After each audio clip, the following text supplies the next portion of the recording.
হ্যাঁ, আচ্ছা, আসসালামু আলাইকুম। আজকে আমাদের আলোচনার বিষয় হলো পরিপাকে যকৃতের সঞ্চয়ী ও বিপাকীয় ভূমিকা।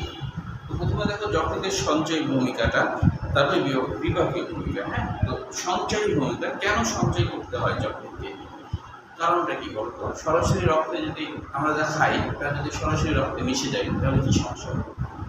খুব দ্রুত সব কিছু বেশি হয়ে যায়, মানে রক্তের ভারসাম্যতা নষ্ট হয়ে যায়। এই কারণে যকৃৎ যে কাজটা করে, আমরা যা খাই তা হচ্ছে জমা রাখে, তাহলে দরকার অনুযায়ী একটু একটু করে ছাড়ে। এটাই মেন উদ্দেশ্য যকৃৎ। তাহলে যখন কী কী সঞ্চয় করে এটা সৃজনশীল হিসেবে কিন্তু পরীক্ষায় আসে। প্রথমে দেখো গ্লাইকোজেন সঞ্চয়। আমরা খাওয়ার পরে যে হজম করার পর যে গ্লুকোজ হয়, এই গ্লুকোজটা কিন্তু সরাসরি যকৃৎ জমা রাখতে পারে না, কারণ গ্লুকোজ তো দ্রবণ তৈরি করে, তাই না? তো দ্রবণ তৈরি করে এক কোষ থেকে আরেক কোষ হয়ে রক্তে মিশে যাবে। তো এই কারণে এমন একটা অবস্থায় রাখতে হবে যেন মিশে যেতে না পারে, দানাদার শর্করা বানাতে হবে। তাই গ্লুকোজকে গ্লাইকোজেন বানায়, গ্লুকোজকে গ্লাইকোজেন হিসেবে জমা করে। সাধারণত গ্লাইকোজেনে গড়ে 1250টা গ্লুকোজ থাকে, এটা গড় হিসাবে। তো গ্লাইকোজেন মানে দানাদার শর্করা। এই দানাদার অবস্থাতে যকৃৎ কোষ ধরে রাখতে পারে, এটা তোমার হচ্ছে হয় না, মানে মিশে যায় না। কিন্তু এই কাজটা করে একটা হরমোনের মাধ্যমে, যার নাম হলো ইনসুলিন হরমোন। এই কাজটা করতে ভূমিকা রাখে, বুঝতে পারছো? এটাই হলো গ্লাইকোজেন সঞ্চয়ের ব্যাপার। এরপরে দেখো রক্ত সঞ্চয়। যকৃতের মধ্যে অসংখ্য রক্তনালী থাকে, অনেক রক্তনালী থাকে। ওই রক্তনালীর মধ্যে 1500 ঘন-সেন্টিমিটার রক্ত সবসময় থাকে। ভিটামিন সঞ্চয়, এইটা কিন্তু মেডিকেল কমিশন অনেকবার আসছে, যেমন হচ্ছে মেডিকেল কমিশনে 15 সালে আসছে, 19 সালে আসছে, যে ভিটামিন সঞ্চয়ের মধ্যে যে পানিতে দ্রবণীয় ভিটামিন কোনটি বা চর্বিতে দ্রবণীয় ভিটামিন কোনটি। পানিতে দ্রবণীয় ভিটামিন যে বেশি আছে, পানিতে বি আছে। হ্যাঁ, কিন্তু এটা মনে রাখতে পারো, গ্লুকোজ বেশি করে রাখলে মনে থাকবে, ভুল হওয়ার সম্ভাবনা। গ্লুকোজ মানে পানি, তাই না? তাহলে এটা। আর চর্বিতে দ্রবণীয় ভিটামিন অ্যাডেক মনে রাখতে হবে না, অ্যাডেক। চর্বিতে অ্যাডেক ডাইরেক্ট মুখস্থ করবে, ADEK, অ্যাডেক মনে রাখতে হবে, তাই কি না? তাহলে ভুল হবে না, তাহলে অ্যাডেক মনে রাখবে। এরপরে দেখো যে পিত্তরস সঞ্চয়, যদি ওই কথাটা ভুল, যকৃৎ আসলে পিত্তরস সঞ্চয় করে না, যকৃৎ পিত্তরস তৈরি করে। সঞ্চয় করে কি? পিত্তথলি, তাই না? তাহলে হেডিংটা তোমার দিয়েছে পিত্তরস সঞ্চয়। আসলে যকৃৎ পিত্তরস সঞ্চয় করে না, কি করে? পিত্তথলি করে। পিত্তরস ক্ষরণ দিলেও, হ্যাঁ, ক্ষরণ দিলেও, তাই না? এই জায়গায় একটু ভুল হয়েছে। তারপর বই আছে যেহেতু, সেটা আমরা এটা মনে রাখবো। এরপরে লাস্ট লাইনটা হচ্ছে একজন পূর্ণবয়স্ক মানুষের যকৃৎ দৈনিক 400 থেকে 800 মিলিলিটার। এরপরে দেখো চর্বি ও অ্যামাইনো অ্যাসিড সঞ্চয়, মানে কখন চর্বি ও অ্যামাইনো অ্যাসিড সঞ্চয় করতে হয়? এখান থেকে যে সৃজনশীল আসে ওটাতে এখানে কাজ জানতে চাই বা গঠন জানতে চাই। হ্যাঁ, এখানে তোমার হচ্ছে ধরো উদ্দীপকে যকৃতের ছবি দিল, বললো উদ্দীপকটি সঞ্চয় ভূমিকা ব্যাখ্যা করো, এরকম আসে। এটা সৃজনশীল হিসেবে আসছে, আবার এমসিকিউর জন্য গুরুত্বপূর্ণ। চর্বি অ্যামাইনো অ্যাসিড কখন তৈরি হয় জানো? যখন যকৃৎ হচ্ছে, তুমি ধরো অনেক বেশি শর্করা খেয়ে ফেলেছে, এত কার্বোহাইড্রেট তোমার দরকার নাই, তখন যকৃৎ চিন্তা করে যে এগুলা তো গ্লাইকোজেন হিসেবে জমা রাখার পরও বাইসে যাচ্ছে, তাই এটাকে রূপান্তরিত করে চর্বি হিসেবে রেখে দেবে, বুঝছো? তো আরও কিছু অ্যামাইনো অ্যাসিডও সঞ্চয় করে রাখে, দরকার হলে রাখতে পারে। তো এটাই বলছেন যে চর্বি ও অ্যামাইনো অ্যাসিড সঞ্চয়। এরপরে খনিজ সঞ্চয়, যকৃৎ হচ্ছে লৌহ, পটাশিয়াম, আয়ন এগুলো সঞ্চয় করে রাখে। বিশেষ করে ফেরিটিনের ব্যাপারটা একটু খেয়াল করো, যে ফেরিটিনের ব্যাপারটা কি, যে ফেরিটিনটা বুঝলাম না। ধরো এটা লোহিত কণিকার মধ্যে এরকম একটা কি আছে, যে হিমোগ্লোবিন আছে, এটা তো জানো। এই যে হিমোগ্লোবিনটা আছে, হিমোগ্লোবিনের বাইরের দিকে আয়রন থাকে, আয়রন সরাসরি গ্লোবিন প্রোটিনের সাথে থাকে না, সে আরেকটা অতিরিক্ত প্রোটিনের সাথে এই আয়রনগুলো লেগে থাকে, অতিরিক্ত প্রোটিনের সাথে লেগে থাকে। ঠিক আছে, এখন লোহিত কণিকা যকৃতের মধ্যে ভেঙে যায়, আমরা জানি, তাই না? বলো তো কেন লোহিত কণিকা যকৃতে ভাঙে, বা ভাঙার দরকারটা কেন, কি কারণে ভাঙে? ভাঙার দরকার কি? আমার দরকার হলো লোহিত কণিকা রক্তস্রোতে চলছে প্রতিদিন, তো 4 মাস ধরে চলে, চলতে চলতে লোহিত কণিকার যে বাইরের কলসিটি আছে সেটা জায়গায় জায়গায় নষ্ট হয়ে যায়। যতটুকু সেটা সেন্স করতে পারে যে লোহিত কণিকা এটা নষ্ট হয়ে যাচ্ছে, কাজে এটাকে যদি আমি রোড পারমিট দিই তাহলে যাত্রা পথে কোথাও যায় যে ভেঙে যায়, তাহলে রক্ত জমা বেড়ে যায়। তো ওই কারণে যেগুলো বিকল হয়ে গেছে ওগুলোকে যকৃতের মধ্যে আবার ম্যাক্রোফেজ আছে, মানে এক ধরনের শ্বেতকণিকা আছে, তো ওই শ্বেতকণিকা কী করে ওকে খেয়ে ফেলে, কোষঝিল্লিটা খেয়ে ভ্যানিশ করে দেয় কোষঝিল্লি। তখন এই হিমোগ্লোবিনটা আলাদা হয়ে যায়। তারপরে কি হয়, ওই ম্যাক্রোফেজ এদেরকে আবার আলাদা করে, গ্লোবিন আলাদা করে ফেলে, গ্লোবিন প্রোটিন আলাদা, গ্লোবিন যেটা প্রোটিন আলাদা করে। পাশাপাশি এই যে হিম, যেটা হিমের মধ্যে কিন্তু দুইটা জিনিস আছে, হিমের মধ্যে দুইটা জিনিস, একটা হলো আয়রন আর একটা এক্সট্রা প্রোটিন। আয়রন আর এক্সট্রা প্রোটিন আছে। তো হিমের প্রোটিন অংশ আলাদা করে, ঠিক আছে, আর আয়রন অংশ আলাদা করে। আয়রন অংশ আলাদা করার পর ওই আয়রনের বাইরে ওর প্রোটেকশনের জন্যে,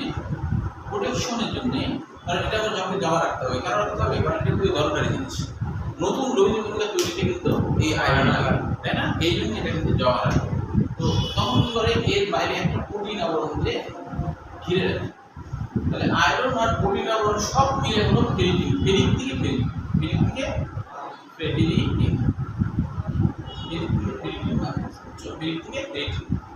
ঠিক আছে। আচ্ছা, এখন কথা হলো এই প্রোটিনটার নাম কি? এটা মাঝেদার বই আছে, হ্যাঁ, এটা লিখে নাও, এটা আবার এই বই নাই। ওই প্রোটিনের একটা নাম আছে, নাম হলো পোরফাইরিন প্রোটিন। মাঝেদার বই আছে, এই প্রোটিনের নাম হলো পোরফাইরিন।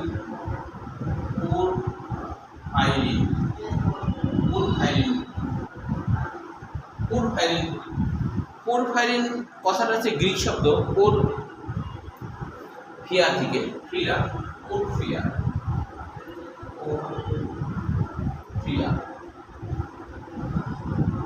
পোরফ্রা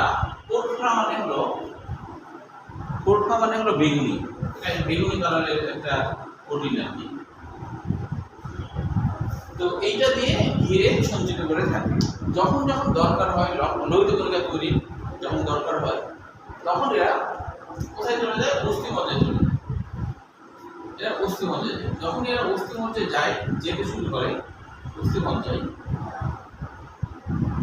তখন এর নাম কিন্তু আর ফেরিটিন থাকে না, তখন এর নাম হয় ট্রান্সফেরিন।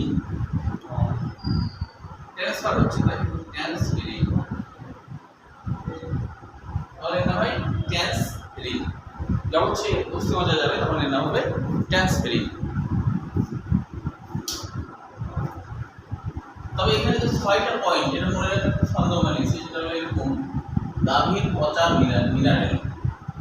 দেখো এটা দিয়ে সকল মনে রাখবে, গাভীর পচা মিনারেল, গাভীর পচা মিনারেল। দেখো বতে কি হয়? গ্লাইকোজেন হয়, তাই না? বতে হলো ভিটামিন হয়, বতে হলো প্রোটিন হয়, তাই না? যতে চর্বি হয়, মিনারেল মানে খনিজ লবণ, ধরো না? রতে রক্ত, সবগুলো মিশে দেখো, ছন্দটা কাজে দিবে। ভুলে গেলে ছন্দটা লেখা রাখো, ভুলে গেলে কাজে দিবে।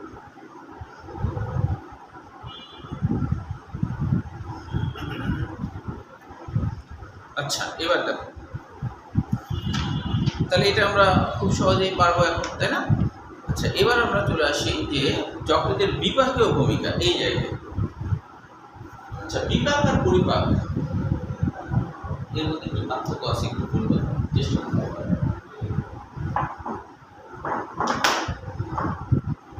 বিপাক আছে কোষের ভিতরে, হ্যাঁ, এই তো ওখানে আছে, ধন্যবাদ। পরিপাক আছে পরিপাক তন্ত্র, হ্যাঁ, সেটা, হ্যাঁ। তাহলে যকৃত কোষ, ওর মধ্যেই তো ক্রিয়া বিক্রিয়া করবে, তাই হচ্ছে যকৃতের বিপাকীয় ভূমিকা। এটা হচ্ছে ঢাকা বোর্ডে 23 সালে এইটা আসছিল, শুধু শর্করা বিভাগটাই আসছিল, শর্করা বিভাগটা আসছিল ঢাকা বোর্ডে। তো দেখো শর্করা বিভাগটা আসছে ঢাকা বোর্ডে, সেটা যেটা আসছিল সেটা হলো এই যে তোমার হলো শর্করা বিভাগের ব্যাপারটা একটু দেখো। হ্যাঁ, শর্করা বিভাগ, হ্যাঁ বলো। সরকার বিভাগে যথাযথ ভূমিকা হ্যাঁ হ্যাঁ যথাযথ ভূমিকা বিশ্লেষণ করে। শর্করা বিভাগের 4টা বিষয় আছে। প্রথমে এগুলোর বাংলা অর্থগুলো আগে বুঝবা, হ্যাঁ বাংলাগুলো বুঝলে বাকিটা বুঝতে সুবিধা হবে। দেখো শর্করা বিভাগের প্রথম হচ্ছে গ্লাইকোজেনেসিস, মানে গ্লাইকোজেন না ভাঙা না, জেনেসিস মানে তৈরি করে দেওয়া। যদি গ্লাইকোজেনোলাইসিস হতো তাহলে ভাঙা। মনে রাখবা গ্লাইকোজেনেসিস মানে গ্লাইকোজেন তৈরি প্রক্রিয়া, জেনেসিস মানে তৈরি প্রক্রিয়া, তাহলে গ্লাইকোজেনেসিস। গ্লাইকোজেনেসিস বাংলাটা অবশ্যই লিখে রাখতে হবে, হ্যাঁ তাহলে বলবা গ্লাইকোজেনেসিস বাংলা লিখতে হলো, তাহলে আশা করি কখনোই তুমি বলবা না গ্লাইকোজেনেসিস, তার মানে গ্লাইকোজেন টক্সিস। গ্লাইকোজেন টক্সিস মানে কি গ্লাইকোজেন তৈরি প্রক্রিয়া, গ্লাইকোজেন তৈরি প্রক্রিয়া, গ্লাইকোজেন তৈরি প্রক্রিয়া, গ্লাইকোজেন তৈরি প্রক্রিয়া, গ্লাইকোজেন তৈরি প্রক্রিয়া, এটা হলো গ্লাইকোজেনেসিস।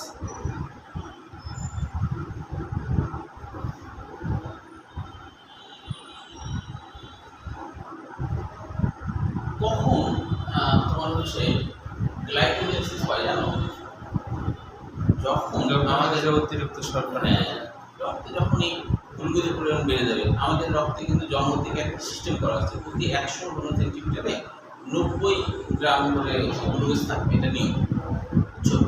90 মিলিগ্রাম করে থাকবে, এটা হলো নিয়ম। যদি 90 থেকে যেই মাত্র বেশি হতে যাবে তখনই সাথে সাথে গ্লুকোজ ধরে নেয়, ইনসুলিন কী করবে, ওটাকে গ্লাইকোজেন বানাবে। হ্যাঁ এই কাজটা করে, বুঝতে পারছো? তাহলে এই জন্য বলছে প্রতি 100 ঘন সেন্টিমিটার, এটা ইনসুলিনের জন্য করবা, প্রতি 100 ঘন সেন্টিমিটারে 90 মিলিগ্রাম গ্লুকোজ হিসেবে নিয়ন্ত্রণ করে। ঠিক আছে? তাহলে ইনসুলিন তোমার এটা বের হয় কোথা থেকে? ওই যে অগ্ন্যাশয় আইলাসের সাথে। তাহলে ইনসুলিনের বাংলা অর্থ কি বলো তো? এই একটা বাংলা আছে, আপনি বলছিলেন নাকি বলছিল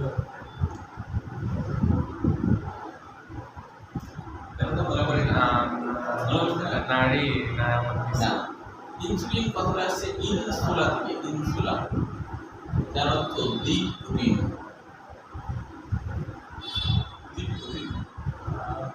কেন এর নাম হয়েছে? কারণ আমরা জানি অগ্ন্যাশয়ের মধ্যে ভাস থাকে, এরকম হলো যে অগ্ন্যাশয়, তো এটা অগ্ন্যাশয় এরকম হলো, যেটা বই করা নালীযুক্ত হলে বই করা উচিত, তাই না? নালীবিহীন যদি হয় তাহলে অঙ্গ করা উচিত। নালীযুক্ত যদি হয় তাহলে সেটাকে বলা হয় বই করা উচিত, বই করা উচিত। আর নালীবিহীন হলে অন্ত করা। দেখো যেমন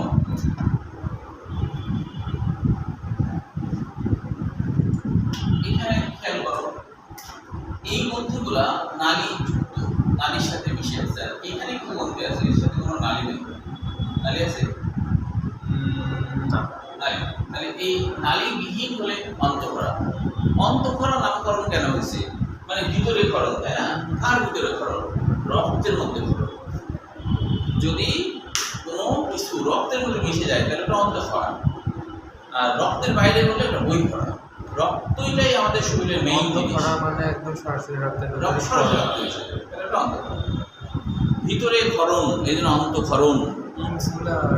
ইনসুলা মানে হলো ইনসুলা মানে দিক প্রোটিন। কেন? এইখান থেকে এই যে অন্তঃক্ষরা গ্রন্থি আছে না, এই অন্তঃক্ষরা গ্রন্থি থেকে ইনসুলিন তৈরি হয়, সেজন্য নাম হলো দিক প্রোটিন। ইনসুলা মানে হচ্ছে দিক প্রোটিন, মানে যেহেতু এই দ্বীপ দিকে দ্বীপের মতো লাগছে না, আইল্যান্ড অফ ল্যাঙ্গারহ্যান্স। আইল্যান্ড মানে দ্বীপপুঞ্জ না, ল্যাঙ্গারহ্যান্সের দ্বীপপুঞ্জ। তাহলে ওই দ্বীপ থেকে বের হচ্ছে, তাই এর নাম হলো দ্বীপ প্রোটিন। তাই এর নাম কি? দ্বীপ প্রোটিন। ইনসুলা কি ল্যাটিন? হ্যাঁ ইনসুলা ল্যাটিন, বুঝছো? ইংরেজি হলো ইনসুলিন। তাহলে আশা করি এটা বুঝতে পারবা। এবার দেখো গ্লুকোনিউজেনেসিস, এটা বাংলাটা আগে খেয়াল করো। গ্লুকোনিউজেনেসিসের বাংলা খেয়াল করো। গ্লুকোনিউজেনেসিস, গ্লুকোনিউজেনেসিস এর বাংলা। তাহলে দেখো গ্লুকোনিউজেনেসিস হচ্ছে, হ্যাঁ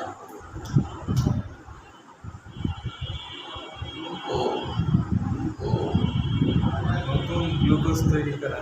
হ্যাঁ নতুন গ্লুকোজ তৈরি করা। নিউ মানে নতুন, হ্যাঁ নতুন গ্লুকোজ তৈরি করা। সেটা কখন হবে? New Genesis. জেনেসিস মানে তৈরি প্রক্রিয়া। তাহলে কখন তৈরি করবে? তুমি ধরো শর্করা যদি খাওনি, হ্যাঁ, তুমি খালি প্রোটিন এগুলো খাইছো বেশি বেশি, তখন তোমার যেটা গ্লাইকোজ বানালো ওটাকে ভেঙে নতুন গ্লুকোজ বানাবে। না, ওটা না, গ্লাইকোজেনকে ভাঙে গ্লুকোজ বানানো, এটা নতুন গ্লুকোজ না, এটা গ্লাইকোজেনোলাইসিস। হ্যাঁ, কিন্তু নতুন গ্লুকোজ বলতে প্রোটিন আর লিপিড এইগুলাকে রিফাইনিং করে, এটাকে প্রসেসিং করে আবার গ্লুকোজ বানানো। অশর্করাকে মানে শর্করা খায়নি, কিন্তু যে প্রোটিন আর লিপিড খাওয়া হয়েছে ওইটাই প্রসেস করে। এরকম করা সোজা, কারণ কি দেখো, ধরো একটা প্রোটিনে অ্যামাইনো অ্যাসিড আছে, অ্যামাইনো অ্যাসিডে কি কার্বন, হাইড্রোজেন, অক্সিজেন সব আছে না? কার্বন, হাইড্রোজেন, অক্সিজেন সব আছে। তাহলে এটা কিন্তু সব কিছুই আছে, পাচ্ছি আমি। তাহলে এখান থেকে আমার গ্লুকোজ বানানো প্রোটিন কাজ না। লিপিডেও কিন্তু কার্বন, হাইড্রোজেন, অক্সিজেন আছে। তাহলে এটাকে আমি আবার গ্লুকোজ বানাবো, ইত্যাদি করলে হয়ে যাবে। এই জন্য এই কাজটা, এগুলো গ্লুকোনিওজেনেসিস, এই কাজটা কিন্তু করার ক্ষেত্রে কি করবে? গ্লুকাগন করবে। এই কাজটা কি করবে? গ্লুকাগন করবে। অশর্করাকে শর্করা বানানো, এটাই হলো গ্লুকাগন করবে। মানে এখানে একটা বিষয় মনে রাখতে হবে যে গ্লুকাগনের কাজ হচ্ছে রক্তে গ্লুকোজের মাত্রা বাড়ানো, আর ইনসুলিনের কাজ হলো রক্তে গ্লুকোজের মাত্রা কমানো। এটা সবসময় মাথায় রাখতে হবে যে গ্লুকাগন হচ্ছে, একবার মেডিকেল একটা এরকম কোশ্চেন আসছে, হচ্ছে হঠাৎ করে কিন্তু অনেকেই পারবে না, তুমি খেয়াল করো পারো কিনা, যে এভাবে আমরা জানি রক্তে গ্লুকোজের মাত্রা বাড়াই কে? গ্লুকাগন, আর কমাকে ইনসুলিন। কোশ্চেনটা সেটাই হবে যে কোষের ভিতরে গ্লুকোজের মাত্রা বাড়াই কে? কোষের ভিতরে, রক্তে না, কোষের ভিতরে গ্লুকোজের মাত্রা বাড়াই কে? বলো। কোষের ভিতরে রক্ত না তো, এটা কোষ। হ্যাঁ, কোষ। তাহলে এটা কি হবে? মেডিকেল আসলে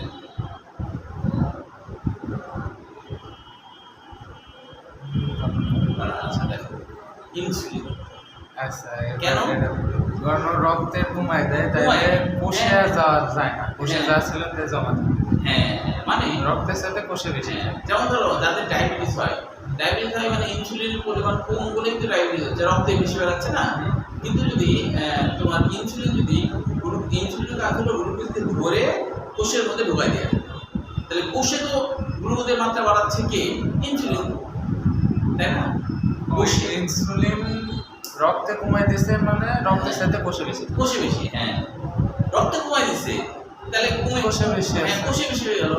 কারণ হলো এটা ধরো কোষ, এটা কোষ, কারণ আশপাশে ধরো রক্ত আছে, মনে করো এখানে রক্তে বেশি গ্লুকোজ আছে, গ্লুকোজ ধরে ইনসুলিন কি করতে এর মধ্যে ঢুকাচ্ছে, তাহলে অটোমেটিক রক্ত কমবে, কিন্তু কোষে বাড়বে না। বুঝতে পেরেছো ব্যাপারটা? এই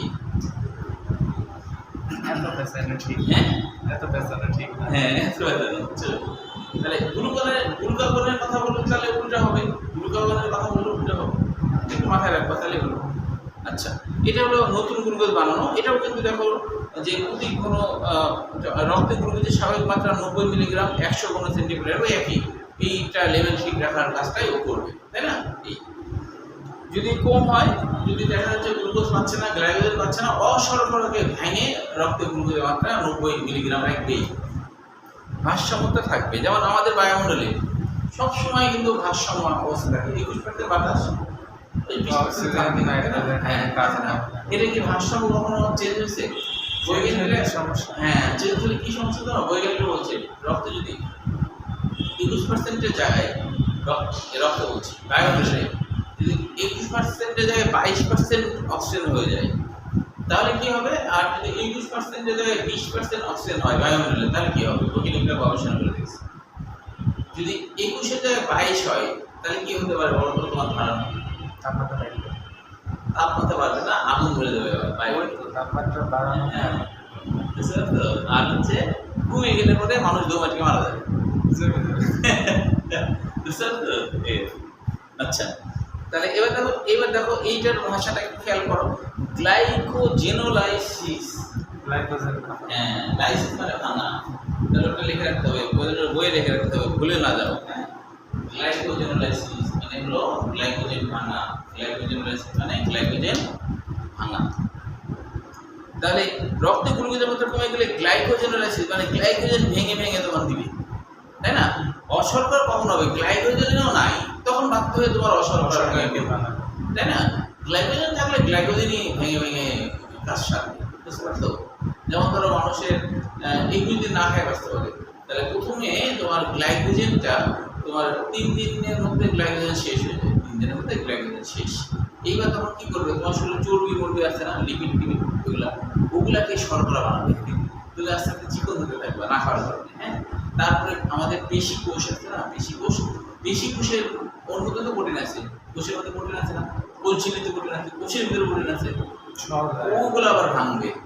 তার মানে এক সময় আমরা নিজেদেরকে খেয়ে ফেলি, এইভাবে মারা যায় না খাওয়ার কারণে। 21 দিনে এইভাবে চলে, 3 দিনে তোমার গ্লাইকোজেন শেষ হয়ে যাবে, তখন কি বাধ্য হয়ে এটা করবে না? বেশি খাই ফেললে যে বেশি সেজন্য রোজা করতে হয়। হ্যাঁ অবশ্যই। হ্যাঁ, অনেক বড় বড় কোষ ক্যান্সার হওয়ার অপেক্ষায় থাকা কোষগুলা রোজা করলে ওই কোষগুলা না খায় মারা যায়। ওই যে ভাঙতে থাকে। হ্যাঁ ভাঙবে। এবার দেখো, তাহলে এখন গ্লাইকোজেনোলাইসিস করে, গ্লাইকোজেন ভাঙার কাজটা শুধু যে গ্লুকোজন করে তা না, আর একটা কাজও করে, সেটা মনে রাখতে হবে, অ্যাপিনেফ্রিনও এই কাজটা করে দেবে। এরপর দেখো লাইপোজেনেসিস। এবার দেখো লিপিড তৈরির প্রক্রিয়া, লাইপোজেনেসিস মানে লিপিড তৈরির প্রক্রিয়া। কেন এটা হচ্ছে লিপিড তৈরির প্রক্রিয়া? কারণ দেখো যে যখন তুমি অনেক খাদ্যবার খেয়ে ফেলেছো, তখন যখন চিন্তা করবে আমি অনেক তো খাইছে, গ্লাইকোজেন হিসেবে যা জমা করার কোষের মধ্যে সেইটা তো করা শেষ, আর তো জায়গা নেই কোষের মধ্যে। তখন ও চিন্তা করবে গ্লাইকোজেন না বানাতে পারি, খাবারগুলো তো নষ্ট করবো না, ভবিষ্যতে যদি কাজে লাগে। তাই সে কি করে? হ্যাঁ, ওইগুলোকে সব লিপিড বানায়, চর্বি বানায়। এই বানাতে যে কিছু ক্ষতি হয়, যেমন বলা হচ্ছে কিছু কিছু লিপিড থাকে ট্রাইগ্লিসারাইড, কিছু লিপিডগুলো ট্রাইগ্লিসারাইড হয়ে যায়। ট্রাইগ্লিসারাইড কেন নাম হয়েছে বলো তো? ট্রাইগ্লিসারাইড নাম কেন হয়েছে? 3টা গ্লিসারাইড। হ্যাঁ, 3টে গ্লিসারাইড না, 3টে ফ্যাটি অ্যাসিড। এরকম গ্লিসারাইড, গ্লিসারলের সাথে এটা ধরো গ্লিসারল, এটা মনে করো গ্লিসারল, এটা গ্লিসারল। এসব সঠিক মনে থাকে না স্যার। মনে হয় এটা তো সোজা, কারণ 3টা কার্বনকে এক উপরের দিকে হাইড্রোজেন, নিচের দিকে হাইড্রোজেন। রাইট। আচ্ছা, এখন দেখো, এখন এদের সাথে ফ্যাটি অ্যাসিড, 3টা ফ্যাটি অ্যাসিড থাকে, তাহলে এখানে থাকা একটা ফ্যাটি অ্যাসিড, এখানে একটা ফ্যাটি অ্যাসিড, এখানে একটা, তখন এর নাম ট্রাইগ্লিসারাইড। 3টা হলে এটাকে ভাঙা খুব কঠিন, এনজাইম ভাঙতে পারে না, কারণ 3টা যখন হয়, এটা যদি লম্বা হয়, এটা খুব লম্বা হয়, এই লম্বাটা মনে করো প্যাঁচ খেয়ে যায়, এর মধ্যে ঢুকে যায়, আবার এ মনে করো এর মধ্যে ঢুকে যায়, তখন ভাঙতে ওইটা আর ভাঙতে পারে না। হ্যাঁ, এই ভাঙতে না পারার কারণে এগুলো কি হয়, ওই যে রক্তনালীতে যে জমে যায়, রক্তনালীতে যে জমে যায়, ভাঙতে পারছে না, রক্তে জমে গেছে, তখন এগুলো হার্ট অ্যাটাক আর স্ট্রোক হয়। হার্টের রক্তনালীতে যদি চর্বি জমে যায়, তাহলে ওটাকে আমরা হার্ট অ্যাটাক বলি। আর যদি ব্রেনে যদি চর্বি জমে যায় বা রক্তক্ষরণ হয়, মানে অনেক সময় আমাদের ব্রেনে চিকন চিকন রক্তনালী ফেটে যায়, এটা রক্তক্ষরণ। এরা হলে মানুষ বাঁচি না। আর যদি এমনি ধরো চর্বি জমেছে, সামান্য সময়ের জন্য বন্ধ হয়েছে, তাহলে তোমার প্যারালাইসিস হয়। হ্যাঁ, এক সাইড প্যারালাইসিস মানে কি জানো? প্যারা মানে পাশে, আর লাইন মানে হলো, লাইন মানে হচ্ছে বিকল, বিকল বিকল মানে পাশে বিকল হওয়া, যেগুলো এক পাশ বিকল হওয়া, এটা হলো প্যারালাইসিস। মানে ডাক্তারদেরকে ধরবো প্যারালাইসিস বাংলা কি বলতে পারবে? ওরা অত বাংলা না, তো ওদের সবই ইংলিশ। প্যারালাইসিস আমাদের ভাষা ইংলিশে। হ্যাঁ, ইংলিশে বলা যায়, কিন্তু হচ্ছে যে এটা তো বাংলায় বুঝতে হবে না। একটা ধরো যে কোনো দিন ছুটি, তাকে তো বললে বুঝবে না কি, তাই না? মাতৃভাষা হলো প্যারা মানে পাশে।